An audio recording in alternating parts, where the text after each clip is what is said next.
Fiquei com a parte do processo de ligotamento contínuo, de explicar todo esse processo. Vamos iniciar com a definição do processo. O processo de ligotamento contínuo é um processo pelo qual o metal líquido é solidificado em um produto semi-acabado, no formato de tarugo, bloco, beam black ou placa. Esses aqui são as aparências físicas de algum desses materiais, né? E seguindo com suas medições. Onde é realizado o ligotamento contínuo? Esse processo é realizado na unidade de ligotamento contínuo, em uma usina semi-integrada.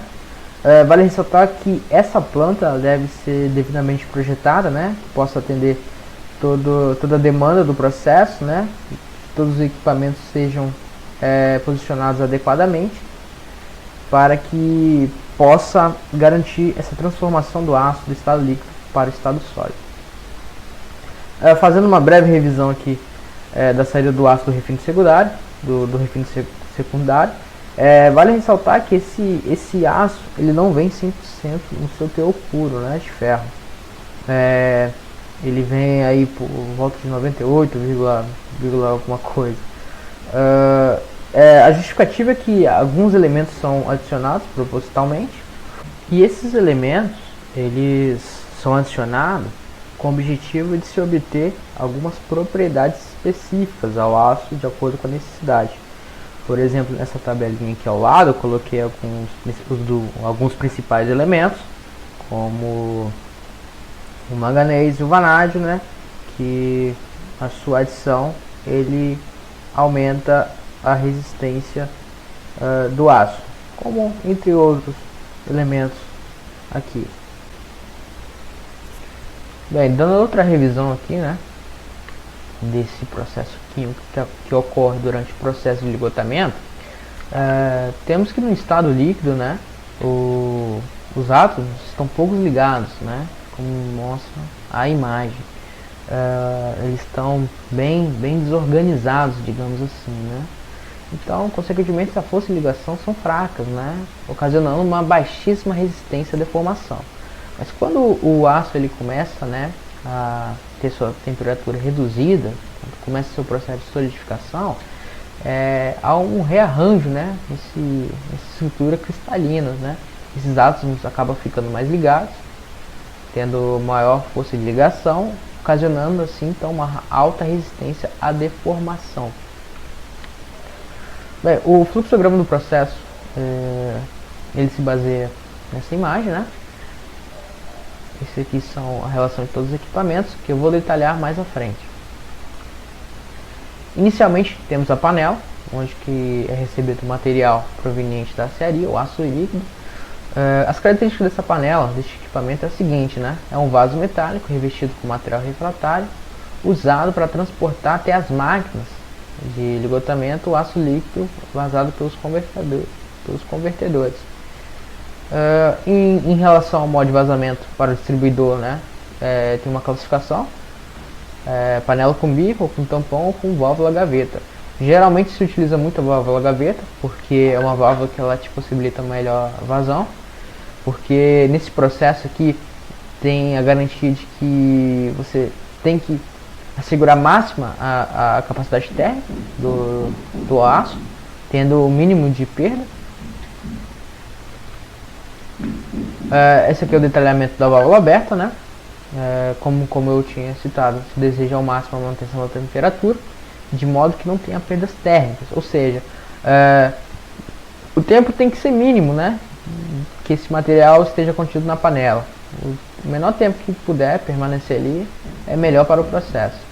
Então esse tipo de válvula ele auxilia, né? Reduzindo a permanência, tem uma maior vazão, um melhor domínio da vazão, que possibilita então ter menos perda térmica. O distribuidor ele tem a função de manter a velocidade constante da vazão, controlar a velocidade e bem como distribuir nos veios, né, mantendo a qualidade do aço.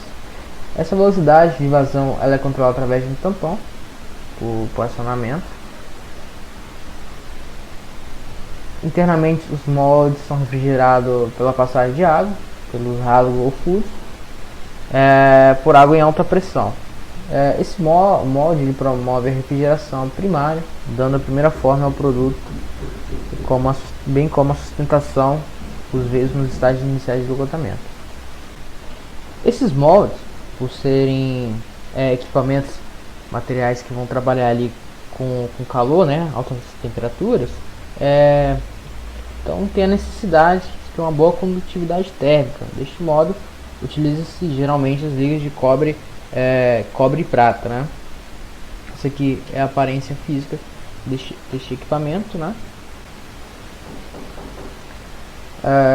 Aqui, os mods do ligotamento contínuo, eles possuem um sistema de oscilação, né, vertical. As oscilações reduzem o atrito entre a casca e a parede do molde, impedindo a aderência e aliviando as tensões de extração. Há uma lubrificação das paredes que é feita depositando uma camada de pó refratário sobre a superfície do metal. É usado também um pó fluxante, que retém as inclusões e forma uma capa térmica na superfície do metal. O nível de metal deve ser controlado para evitar o transbordo ou esvaziamento em demasia.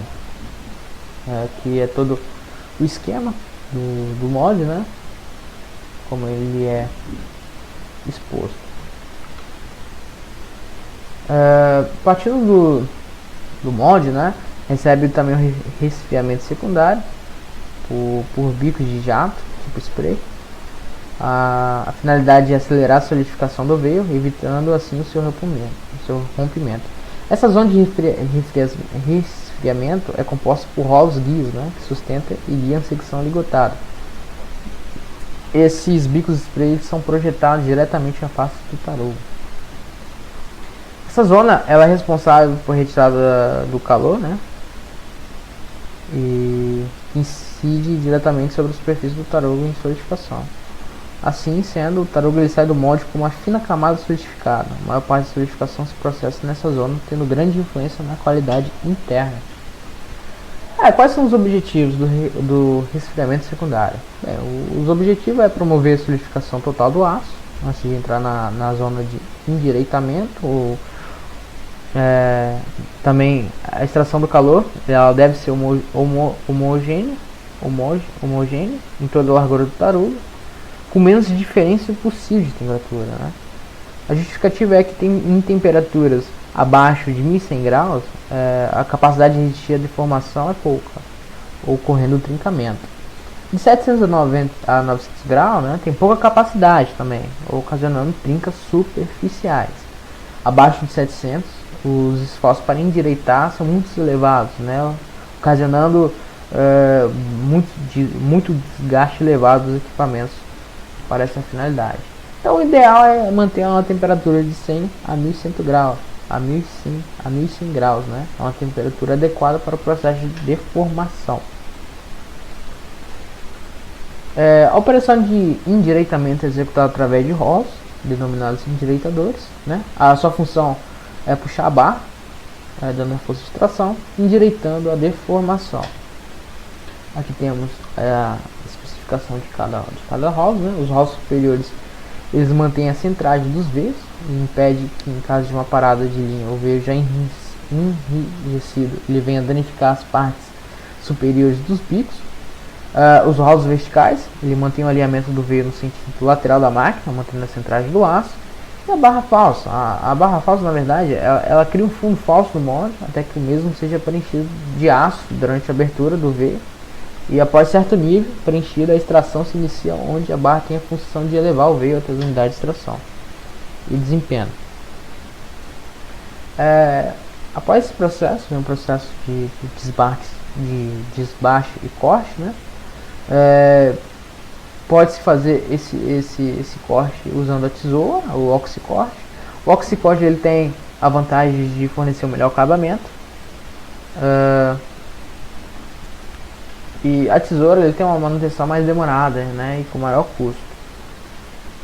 Após isso, os tarougos eles são enviados para um leito de resfriamento, né, onde que serve para segurar a forma deles, né, e também segurar a retirada do calor remanescente de todo o processo. Bem, essa foi a apresentação, professor. Espero que goste.